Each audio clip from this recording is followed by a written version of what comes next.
उन्नति और विकास का, आस और विश्वास का, जन जन के जीवन की खुशहाली का दर्पण, जन जन के जीवन की खुशहाली का दर्पण। ये है कृषि दर्शन, ये है कृषि दर्शन, ये है कृषि दर्शन। किसान भाइयों नमस्कार। कृषि दर्शन कार्यक्रम में आपका स्वागत है। किसान भाइयों, परंपरागत कृषि करते करते यदि आप कृषि से जुड़े हुए अन्य कार्य भी करते हैं, जैसे पशुपालन, सब्जियों का उत्पादन, बागवानी का कार्य, इन सभी कार्यों को करने के लिए आपको चाहिए उचित जानकारियाँ। यदि सही जानकारियों के माध्यम से इन कार्यों को आप करते हैं तो आप अधिक से अधिक लाभ ले सकेंगे। हम कार्यक्रम में आप तक उन सभी जानकारियों को पहुंचाने का प्रयास करते हैं जिनका आप लाभ ले सकें। आज भी कार्यक्रम में हम बहुत सारी जानकारियां लेकर हाजिर हुए हैं आपके लिए, लेकिन जैसा कि आप जानते हैं कि कार्यक्रम में सबसे पहले वक्त होता है खबरें खेती की। किसान भाइयों नमस्कार। खबरें खेती की में आपका स्वागत है। आइए देखते हैं खेती से जुड़ी आज की खास खबरें। केंद्रीय मंत्री ने कहा, देश में खाद की कोई कमी नहीं। कृषि बजट के लिए सरकार ने मांगे किसानों से सुझाव। पशुपालकों को केसीसी देने के लिए अभियान 15 फरवरी तक।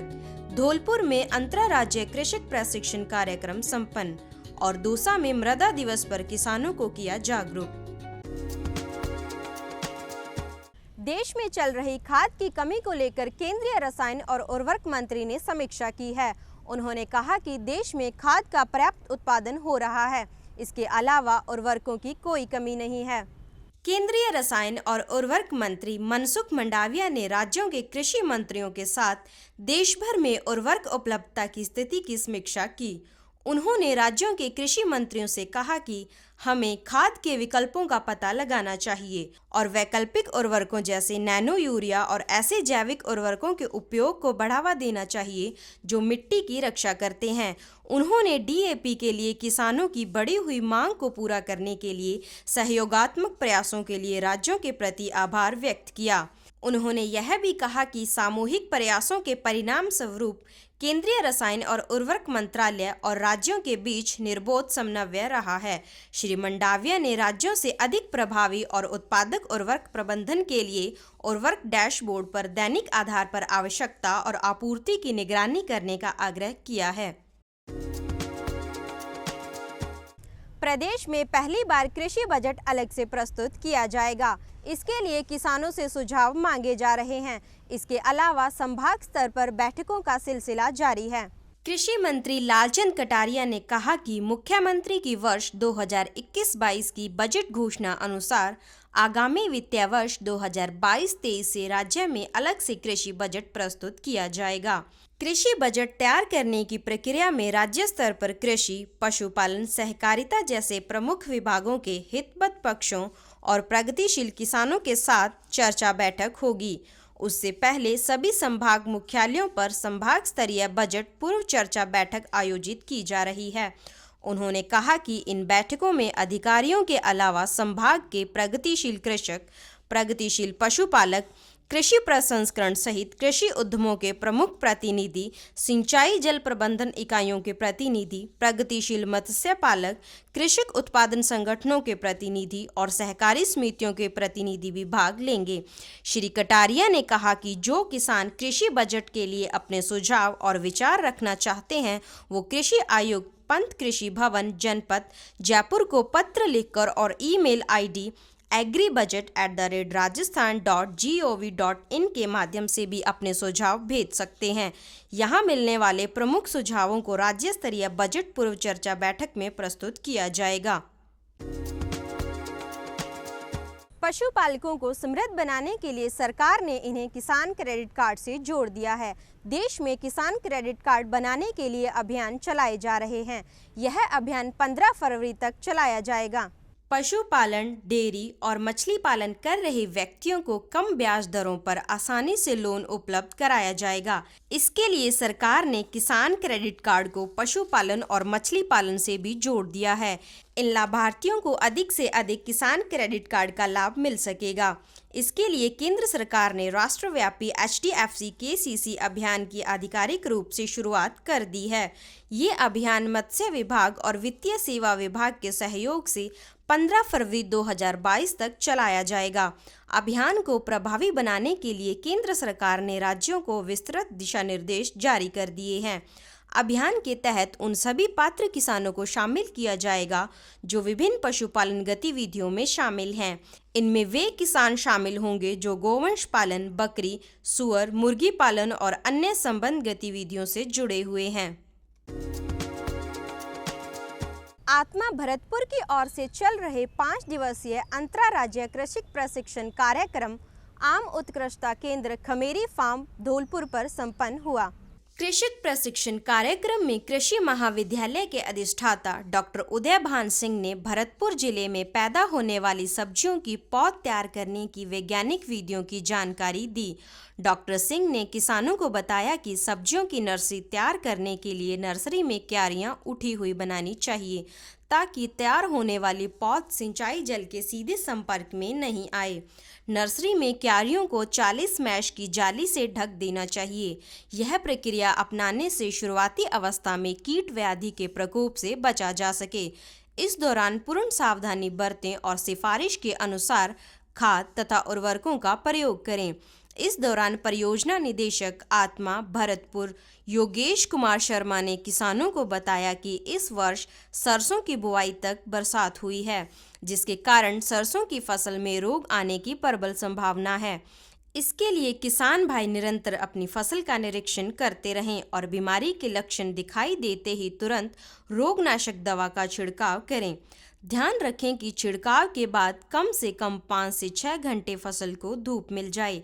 आम उत्कृष्टता केंद्र खमेरी फार्म के प्रभारी SS राजावत ने किसानों को फार्म पर लगे हुए आम की विभिन्न किस्मों के बगीचों का भ्रमण कराया तथा उनके बारे में विस्तार से जानकारी दी। राजावत ने किसानों को ग्रीन हाउस तथा नेट हाउस में तैयार किए जा रहे कलमी व ग्राफ्टेड पौधों का अवलोकन कराया तथा तैयार करने की विभिन्न विधियों की जानकारी दी।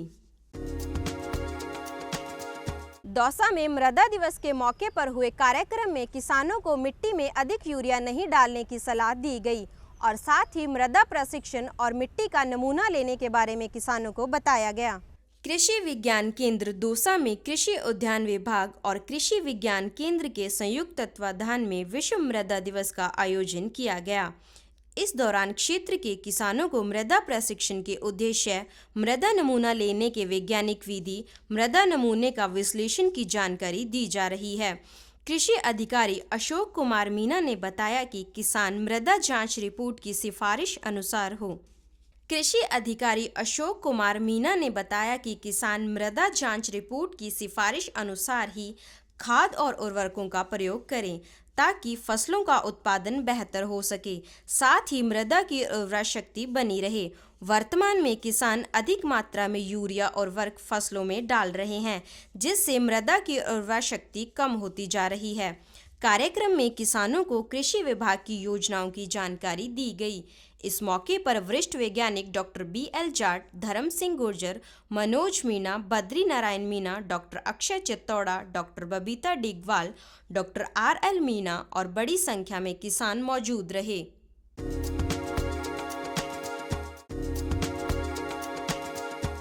किसान भाइयों, खबरें खेती की में आज इतना ही। आप देखते रहिए कृषि दर्शन। नमस्कार।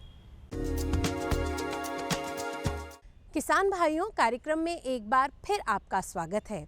किसान भाइयों, सब्जी की फसल परंपरागत तरीके के अलावा यदि आप उन्नत कृषि क्रियाओं को अपनाते हैं तो इससे आपका उत्पादन अधिक होता है और आपकी आय में भी बढ़ोतरी होती है।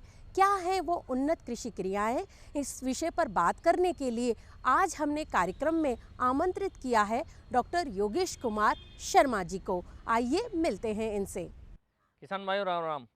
देखो, आप जानते हैं कि जब हम खेती करते हैं और विशेष रूप से हम जब सब्जियों की खेती की बात करें तो किसान भाइयों को बहुत सारी चीज़ों को ध्यान में रखना पड़ता है, क्योंकि ये दोनों ही चीज़ें देती है। अगर फ़ायदा भी देती है तो नुकसान भी दे देती है। अगर हमने थोड़ी सी भी सावधानी बरती तो निश्चित रूप से हमारे को किसी तरह का कोई नुकसान होने की संभावना कम रहती है।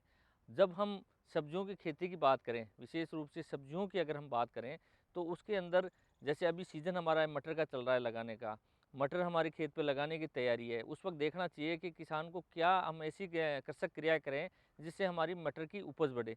जनरली किसान क्या करते हैं कि मटर की जो बुआई करते हैं उस वक्त एक तो सीड ट्रीटमेंट जो हम बीजोपचार करते हैं वो बीजोपचार नहीं करते हैं, और बीजोपचार नहीं करने से उसमें कई तरह की बीमारियां की आने की संभावना रहती है। इसके अलावा उसकी जड़ों में भी आजकल क्या है कि ये क्योंकि हमारी जो मिट्टी है उसको हम सही तरह से ट्रीट नहीं कर पा रहे, उसकी वजह से दूषित हो रही है, और मुख्य रूप से उसमें जो है सूत्रकृमि बीमारी का जो है प्रकोप हो जाता है। उसका निदान भी हमारे को बुआई से पहले ही करना होता है। जैसा प्राय देखा गया है कि जब हम मटर की खेती करते हैं तो उस वक्त जो है कार्बोफ्यूरॉन 3G नाम की जो दवा है उसको हमारे को हमारी जो भी हमने बेड तैयार की है या जहाँ हमारे को मटर लगाना है उस पे जो रिकमेंडेड डोज है, जो हमारी जो हमने जो सिफारिश की है उस डोज के अनुसार उसको हमारे को डालना चाहिए। अब मैं आपको बताता हूँ कि क्या गांठें बनती है। ये हमारा एक जो बैंगन है उसका जो है पेड़ है, और इसमें देखो ये आप देख रहे हो कि इसमें भारी मात्रा में सूत्रकृमि रोग लगा हुआ है। ये देखो इसकी गांठें बनी हुई है। ये गांठें क्या करती है, अब आप इसको देखो, इसकी शक्ल ऊपर से अगर पेड़ को अपन देखेंगे तो बिल्कुल मुरझाया हुआ है, इस बैंगन की भी कोई पर्टिकुलर शेप नहीं हो पाई है। ये क्या करता है कि जो ज़मीन से जो हमारा ये पौधा जो पोषण लेता है, जो खाद लेता है, जो पोषण के लिए इसको चाहिए, उसको ये ब्लॉक कर देते हैं। ये देखो ये मणि बंधे जैसे अपने मालाएँ होती है ना, वैसे ये गांठें बन गई, और इससे क्या है कि वो पोषक तत्व ऊपर की तरफ नहीं पहुँच पाते, और ऊपर नहीं पहुँचेगी तो पेड़ की बढ़वार नहीं होगी, बढ़वार नहीं होगी तो उसके फल नहीं आएंगे, उसके सारी क्रियाएँ जो है क्रियाएँ रुक जाएंगी और पेड़ मर जाएगा। किसान को लगता है कि हमारे पास कई बार वो लेके आता है कि साहब हमारे देखो पेड़ की बढ़वार रुक गई। हमने कहा भाई इसमें देखते हैं तो उसमें निमेटोड होता है। तो इस निमेटोड की रोकथाम के लिए जो किसान जो चाहे वो बैंगन लगाए, चाहे मिर्ची लगाए, चाहे अपने जैसे मैंने आपको पहले बताया कि मटर लगाए, गोभी लगाए, जो भी है भिंडी लगाए, जो भी सब्जी लगाए उसमें इसका प्रकोप आता ही आता है। उसकी रोकथाम के लिए किसान को जो है बहुत सारी चीज़ें ध्यान में रखती है। जब हम पौध तैयार करते हैं, जब पौध तैयार करते हैं उसी वक्त जो है ये निमेटोड की रोकथाम की प्रक्रिया किसान को चालू कर लेनी चाहिए। और जहाँ जो नर्सरी लगा रहा है उस नर्सरी में 8 ग्राम प्रति स्क्वायर मीटर के हिसाब से कार्बोफ्यूरॉन 3G को डालना चाहिए। क्योंकि कई बार किसान को कहते भी हैं कि ये जो छोटे बच्चों में टीके लगते हैं ये भी एक टीका है। जो हम पौध तैयार कर रहे हैं या जो हम पौध लगा रहे हैं उसके समय जो है इसको ज़मीन में डालना चाहिए, उससे इसकी रोकथाम हो सके। तो पहला जो टीका हम जो इसके लिए निमेटोड के लिए बताते हैं, जो पौध तैयार होती है जिसको हम नर्सरी में तैयार करते हैं उस वक्त उसको लगाएं।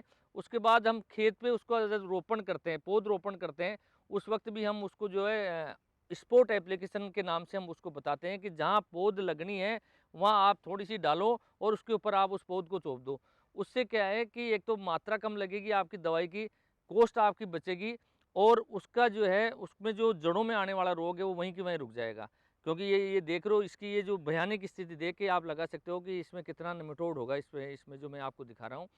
इसके अलावा किसान को बहुत सारी छोटी चीज़ें और ध्यान रखना चाहिए, क्योंकि हमारे यहाँ पानी की बहुत कमी है। राजस्थान में धीरे धीरे पानी कम होता रहा है, तो हम ये कहते हैं कि जो अब किसान खेती करे, जो भी सब्जी उत्पादन करे, वो बूंद बूंद सिंचाई पद्धति का उपयोग करके करे। और अब बूंद बूंद के अलावा हम एक चीज़ और है, किसान को कहाँ नुकसान होता है, पैसा कहाँ खर्च होता है कि बूंद बूंद भी हमने कर ली, लेकिन हम मल्चिंग की बात करते हैं ना, मल्च किसान को लगानी चाहिए। मल्च लगाने से 2 फायदे किसान को होता है। एक तो जो हमारे खरपतवार जिनकी बढ़वार बहुत ज़्यादा हो रही है, जैसे आप फील्ड में आप दिखा रहे हैं कि यहाँ जहाँ मल्च नहीं लगी हुई है वहाँ भारी मात्रा में खरपतवार आए हुए हैं, और उन खरपतवार को उठाने में काफ़ी पैसा हमारा खर्च होता है। तो किसान को खरपतवार और पानी दोनों की बचत के लिए मल्च का भी उपयोग करना चाहिए। मल्च का एक फ़ायदा ये है कि जो पानी हमारा जो भाप बन के उड़ता है, और मुख्य रूप से जो हमारी गर्मियों में या जो जायद में हम सब्जियां लगाते हैं उसमें मल्च का प्रयोग ज़रूर किसान को करना चाहिए। तो ये छोटी छोटी बातें अगर किसान ध्यान में रखे और हमारी सब्जी उत्पादन करता है तो निश्चित रूप से उसको फ़ायदा होने की संभावना पूरी रहती है। अब मैं आपको ले चलता हूँ, जैसे मैंने कहा कि मटर की हम तैयारी कर रहे हैं बुआई की, तो हम आपको मटर की खेत की तरफ ले चलते हैं कि वहाँ क्या है जो है किसान क्रियाएं करे, कृषक क्रियाएं करे और क्या हम कर रहे हैं। अब देखो मैं बताता हूँ कि आपको हम कर क्या रहे हैं। जैसा मैंने आपको कहा कि हम मटर की बुआई कर रहे हैं और ये लेट सोइंग मटर है, मतलब ये पछेती मटर है। किसान भाई अगेती और जो बीच वाली फसल तो लगा चुका है, ये जो है पछेती मटर है। जैसा कि मैंने आपको बताया था कि हमारे किसान भाइयों को बीजो उपचार करना चाहिए। देखो हमने इस मटर को बीजो उपचार किया है, आप ज़रा इसको दिखाएंगे। देखो बिल्कुल ये दवाई इसके ऊपर लगी हुई है, तो जो मिट्टी से जो बीमारी आती है उसका प्रकोप इससे हो जाता है। दूसरा मैंने एक चीज़ और आपको बताई थी कि हम कार्बोफ्लोन 3G नामक दवा डालेंगे, जो निमेटोड की हमने जो बात की थी पूर्व में, वो ये दवाई है। ये देखो ये जो दवा है ये कार्बोफ्लोन 3G है। अब इसको सबसे बड़ी बात है कि किसान को इसमें बचत कैसे करनी है कि वो कम पैसा इसमें खर्च हो। इसकी जो सिफारिश है वो हमने बता रखी है कि 25 किलो प्रति हेक्टेयर के हिसाब से डालना चाहिए। तो 25 किलो का तो काफ़ी पैसा हो जाता है, तो हम किसान को ये कहते हैं कि इसको स्पॉट एप्लीकेशन में दो। मैं बताता हूँ कि जब ये मटर की हम जब बुआई करेंगे, मैंने एक बात और आपको साथ में कही थी कि बूंद बूंद सिंचाई की बात हमने की थी। तो ये जो हम मटर लगा रहे हैं ये बूंद बूंद सिंचाई पे ही हम लगा रहे हैं। ये देखो आपने ये पानी का पाइप हमने डाल रखा है और बुआई करते वक्त इसकी स्पॉट एप्लीकेशन किसान कैसे करें कि ये जैसे मटर लगानी है तो ये पूरी एक लाइन हमने खींच दी है। ये लाइन खींचने के बाद में ये जो दवा है ये इस लाइन के ऊपर ऐसे डाल दी। अब मैं जो हमारे जो काम करते हैं उनको बुलाता हूँ कि वो कैसे इसको लगाएंगे। ये लगाने से, स्पॉट एप्लीकेशन देने से एक तो बीमारी से बचत हो जाएगी और एक इसकी मात्रा भी कम लगेगी। अब इसको जो मटर को हम बुआई कैसे करें, किसान की बीज की मात्रा भी कम लगे, ये भी ज़रूरी है। हमारे किसान हल से सीधा लगा देते हैं तो बीज की मात्रा 80 से 100 किलो प्रति हेक्टेयर उसको वो चाहिए मटर, लेकिन इसमें है उसको भी हम कम कर सकते हैं बीज को भी। जैसे ये लगा रही है, अब ये स्पॉट एप्लीकेशन में दवाई इसमें डाल दी है और अब ये फिर हमने ये मटर इसमें चोप दिया ये। और फिर जो पानी की जो व्यवस्था हम जो करेंगे वो हम इस बूंद बूंद सिंचाई पद्धति से करेंगे, उससे पानी की बचत हो गई। तो आप ये देखो कि हमने 3 वैक्सीन एक तरह से इस सब्जी के उत्पादन में दिया है। पहला सीड ट्रीटमेंट का दे दिया, दूसरा बीज कैसे कम लगे वो दे दिया, और तीसरा पानी कम लगे कैसे ले दिया।